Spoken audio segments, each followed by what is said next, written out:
అమ్మా పిల్లాడు పడుకున్నాడు, నువ్వు పడుకోకూడదు. ఆ ఫోన్ పెట్టి ఎందుకు అలా చూస్తావు?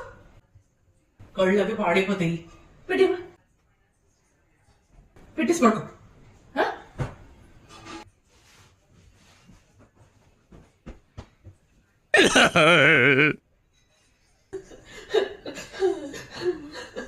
హలో, ఏంటి? ఏం జరిగిందో తెలుసా నీకు? నువ్వు చాలా బాధపడుతావు. అయ్యో ఏమైంది? మా అత్తయ్య ఫోన్ చూస్తుంటే వద్దు, ఫోన్ పెట్టి మా పడుకున్నాడు కదా, నువ్వు కూడా పడుకో.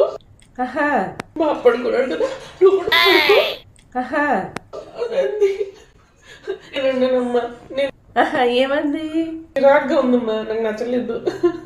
అర్ధరాత్రి 11కి లెగిసి వచ్చి వంట చెయ్యు, గిన్నెలు తోము, ఇల్లొత్తు అన్నదా?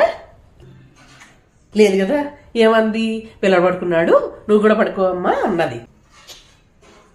అంతే కదా. దానికి ఎందుకే అంత గింజుకుంటున్నావు?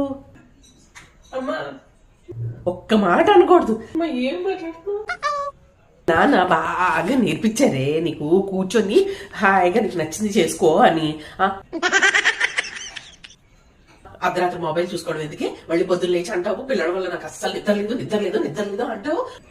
మూసుకొని పడుకోవచ్చు కదా. మళ్ళీ వచ్చిందమ్మా మా అత్తగారు ఇలాగన్నారు అలాగన్నారు, విన్నావా అమ్మా అని. ఏంటి అబ్బా ఫోన్ కూడా. ఇది నా కూతురు ఒక్కదానికే కాదు, మీ అందరికీ. ఏ చిన్న విషయానికి పడుకో అమ్మా అన్నదంట, అదో పెద్ద కష్టం అయిపోయిందా? చాలా కష్టాలు పడినోళ్ళు ఉంటారు, వాళ్లే నోరు మూసుకొని చక్కగా ఉంటున్నారు. ఏంటంట చిన్న చిన్న విషయాలకు కూడా గొడవలు. మా అత్త మంచిదే కాదు, మా అత్త ఇలాంటిదే అలాంటిదే అని ఆపండి. కొంచెం అర్థం చేసుకొని ప్రవర్తించడం నేర్చుకోండి అమ్మ పిల్లలు.